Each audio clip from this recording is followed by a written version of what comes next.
StarCraft 2 Community Team League. We are in the last of the round of 8 playoffs, and we are going to get started with game number 1. And it is going to be featuring Team Killing Spree Dine versus Integrity Gaming's HTW.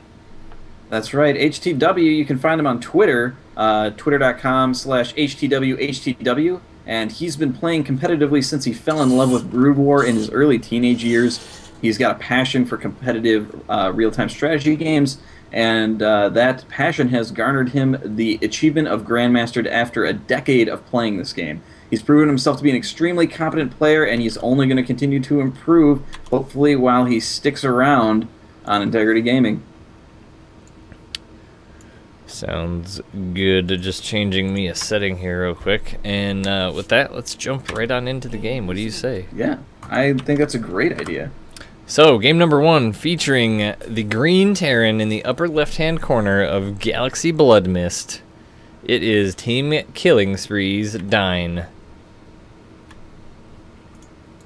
And in the bottom right-hand corner, pulling a wingnut there, bottom right-hand corner, in the pink carapace playing Zerg, it is HTW. Hot the what? In watching the Red Bull Battlegrounds today, Day 9 actually pulled a me, and it was pretty awesome.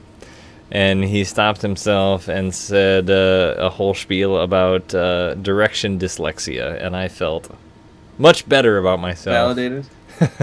Yes.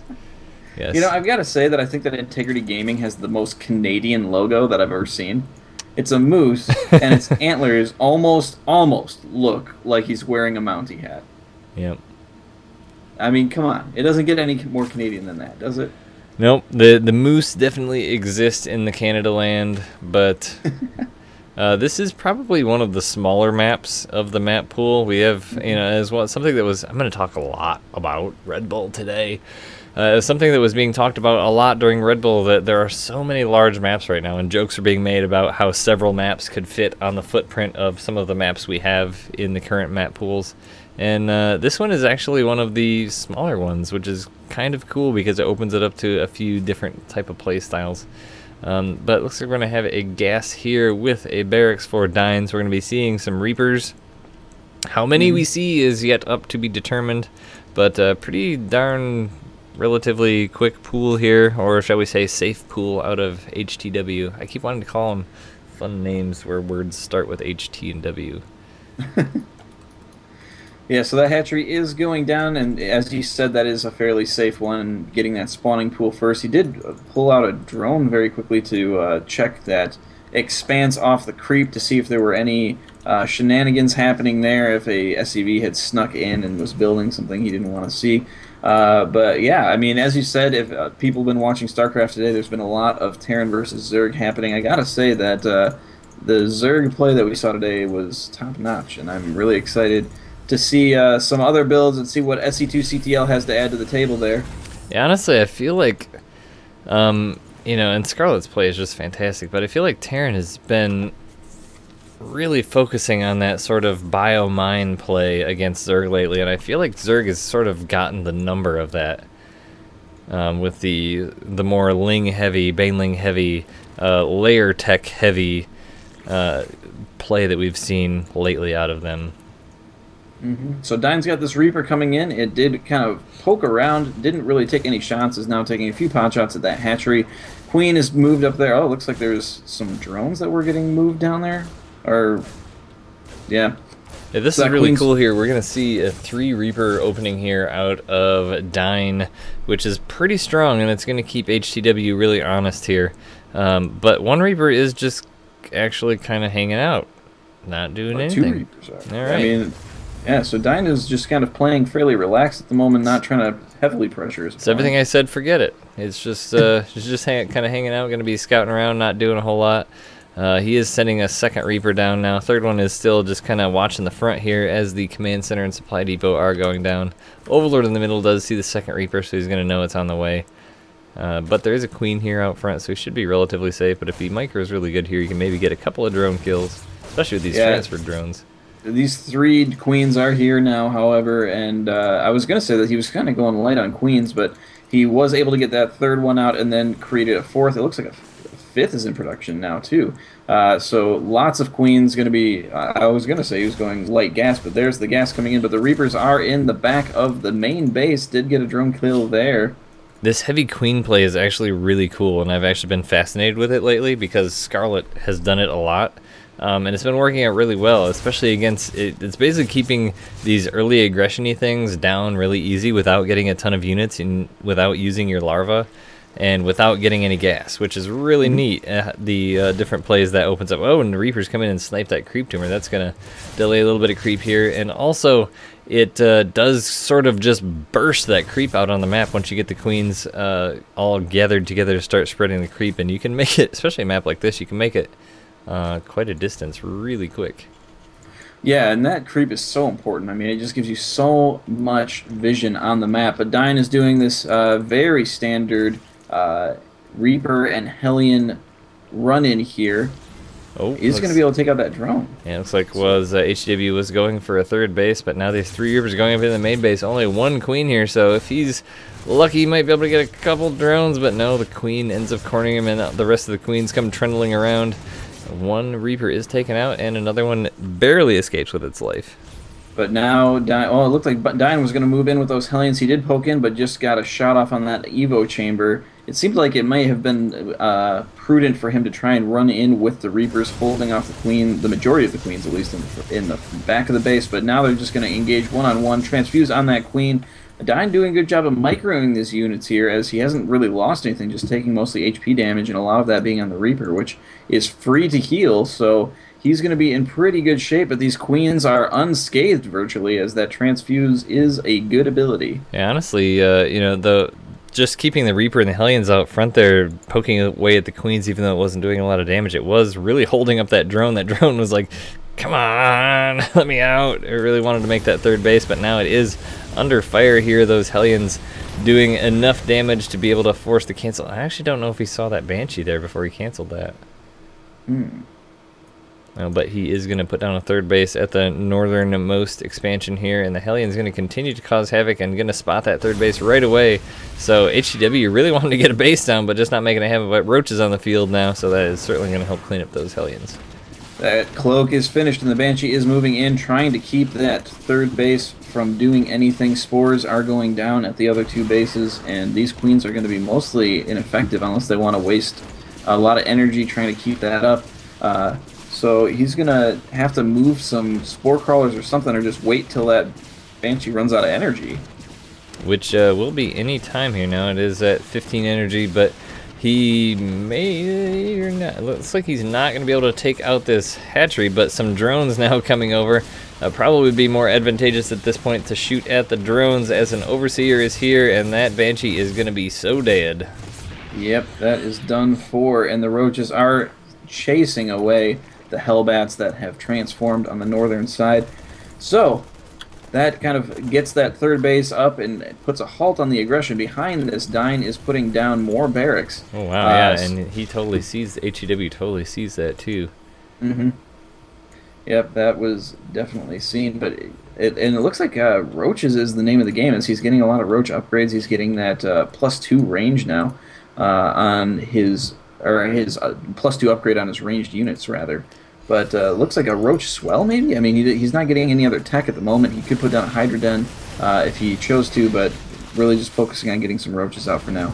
Yeah, all the talk lately has been about how in TVZ the Hellbats are incredibly powerful now, and Dine showing there that he does have those Hellbats and is kind of moving them around, but he is not going to be able to do much, as these Roaches are going to be kind of forcing the issue at the front of his base here. But Dine should be able to hold this off relatively easy with his bunker here and a few SCVs, but they are not there just yet. But a tank coming in to reinforce as well, but these Roaches will be able to take out a couple Marauders here as they retreat. Yeah, for a second there it looked like they were kind of fenced in, but it looks like he was able to kind of get around, and more Roaches coming from the backside, targeting down the Marines, the infantry unit, not going for that tank, and the original group of Roaches did get taken out.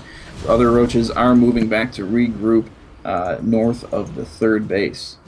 So HEW really getting that nice creep spread going now as Dyne is loading up, and this is a pretty strong play we've seen here as the Zergs take this forward base, taking a tank with a medevac and setting up and basically just kind of denying mining here, and there's really not a lot Zerg can do unless they run around all the way around to deal with this tank. Now it's cleared out. Dyne going to be lifting up his bio units up to finish off that hatchery, going to be able to get that down, so that is going to set him back a little bit, but at the front is a bunch of roaches. Yeah, and they just busted down that bunker despite being repaired by the SCVs. Tank is set up, launching in, but the SCVs get pulled. Roaches are wrapping around, trying to get us around. The tank does go down, and continuing to push forward. It looks like Dyne has completely given up on his attack down in his opponent's base. HDW pushing his way into the main, but the gate does go up there. Yeah, he really doesn't have much of a choice. This is a large number of roaches at the front of his base, and he's already taken out quite a bit with that bunker and a lot of SCVs. So far, 29 total killed for HTW. So this is really going to put Dyne on the back foot. He had to bring all of his units back in, those medevacs dropping them down, and he's still, even with that, going to have a hard time holding this off. Yeah, this is a big win right now for HTW. This is putting him so far ahead of his opponent. Even behind this, he's getting a macro hatch. And I'm sorry, he's just double expanding. He's putting that third back down that got destroyed and a fourth. So he's going to have a great economy behind this. More roaches in production. But it looks like Dyne is going to be able to shove this back somewhat. Yeah, 35 roaches on the field right now for HEW, and that is a lot of roaches. One tank now is available on the high ground and sieged up, so that is going to shove some of these roaches back here a little bit. But holy cannolis, Gallegation, 55 SCVs killed now for HTW. Even if and a base loss. Even if Dyne can clean this up, he's really hurting. Yeah, he's in serious trouble here. He's going to have to buy some serious time, which usually for Terran means doing some sort of drop play, and he's going to have to be pretty creative with that in order to get in here, as there are just a lot of roaches all over the place. There are a lot of bases, so there's definitely strike points that he could hit. HTW is totally set up exactly where he wants to be now. He's got 75 workers, so he's going to be able to use all of his larvae now to pump out units, and with Dyne's economy being in shambles here, he's just going to very quickly get overrun by the swarm. That's right. First drop is coming in down to the fourth base, but two roaches did see it. It looks like HTW is rallying over there, trying to get things to prevent himself from losing that base. Only one drone really gets killed, but lifting up and moving right into the main base now. So it looks like Dyne is trying to move out across the map a little bit. I mean, to be honest, he really doesn't have much of a chance here. It's 175 to 54 in the food count and 96 to 41 in the army supply. So it's just going to be a matter of when HTW seals the deal here. This medevac is still flying around, has not taken any damage yet, but he is going to just kind of hover over the leftmost base. But HW moving out across the map, feeling pretty comfortable in himself with this army. He does have 2-2 upgrades as well, so not only a very superior army, but those upgrades are very much in his favor. Yeah, and this army is going to be able to get a lot done if he chooses to use it. It looks like he's not really engaging, and frankly, if he did engage, he could probably do a lot of damage here. I mean, there's a lot of medevacs, but the units to support, that they're supporting rather, are just not there. These drops can be fairly pesky, though. I mean, just like we've seen a lot of times in TVZ, Terran can be on the back foot and just kind of move out with some medevacs and kill a lot of drones. So, yeah, I mean, they when you're ahead, can. it's good to just try and stay ahead, too. But I agree with you. I feel like he should be kind of pushing out here. And that medevac does get cleaned up, so now he's feeling a little bit more comfortable on the home front and moving forward some more. I do think that Dyne is kind of got the right idea of trying to do those drops, and I mean, he's bought a lot of time, frankly. He's already bought a few minutes. Very, very passive. What in the world is he doing? Now sending all of his units back to his forward base. Maybe he's a little worried about something coming down, I'm not so sure, but that creep is just marching its way across the map. Yeah, he's getting some Vipers too, it looks like, so he just wants to be prepared for the assault. I think he's a little bit afraid of those tanks, doesn't want to run into too many, but he's not aware that there's only really one that he needs to worry about at this point. Quite honestly, I think he's just toying with Dyne a little bit here, taking some liberties, if you know what I mean. Sure. Who doesn't like to get some Vipers and just yoink some stuff around? 3-3 in production now. He does see that that third base is not there. He's got vision on all the potential third bases, so he knows that it's 4 base to 2 base, and I guess he just wants to, you know, make sure that he's got what he needs to go. Pulling his entire army back for this one medevac full of units here. But that Yeah. is going to be cut off at some point. Viper now in the field. Not quite enough energy to do any yoinkage yet, but there are some that are available there. Will he yoink this medevac back into his Hydra's delegation? I think he's going to try. A couple of Marines do drop to do some damage, but there goes the medevac, so they are stranded. The Queen is going to be able to clean that up before too much damage gets done, even using a transfuse on one of those drones. Yeah, so I mean, Dine still really doesn't have much of a chance getting back in this, but he has established his natural expansion once again. These Vipers are getting powered up. There's a lot of Roach Hydra, and I feel like Roach Hydra is like the new way to go along with Vipers, especially in PvZ. But, you know, can work out in TvZ. I feel like we see Baneling Muta a little bit more, so this is maybe a little bit unique in this matchup, but you know, we'll see. He is really enjoying playing SimCity with his creep tumors here, and he's playing SimCity all over the place. He's got Ultralisk Cavern down now and completed, not getting the pneumatized carapace, but just building evolution chambers, just getting tons of Vipers, just this massive army that he can remax with something completely different. Even getting pathogen glands now. He's just getting everything. When we do have an engagement, finally, it is going to be amazing. One Marine running very fast to his death. He's like, guys, there's stuff over here. Just so you know. There is a lot. So Medevac is on its way out to try and do some more drops. He is going to try and expand here too, but it's going to be tough now. Finally setting up to try and do this assault, and the Vipers are going in, going to put down some blinding clouds there, and there is just not anything happening for Dine's army. Right on top of those tanks, they are sieged. They are not going anywhere. That's so gross. This is just continuing to move forward. More blinding clouds. It looks like HTW just wants to make sure that these Marines don't get a single shot off almost. I like the choice of blinding cloud. It's definitely more... the only thing that would be better is blinding cloud and then just dancing while all the units are under the blinding cloud. Yeah. I'm going to just go ahead and dance, but you can't see me because you're blinded. So, I mean, really overall, HTW just quite manhandled Dine there, but it was a you know, Dine had some really good things going early. He wanted to put on some pressure, some aggression, but he maybe overextended a little bit with some of his pushes there in units and just was not able to get the damage done.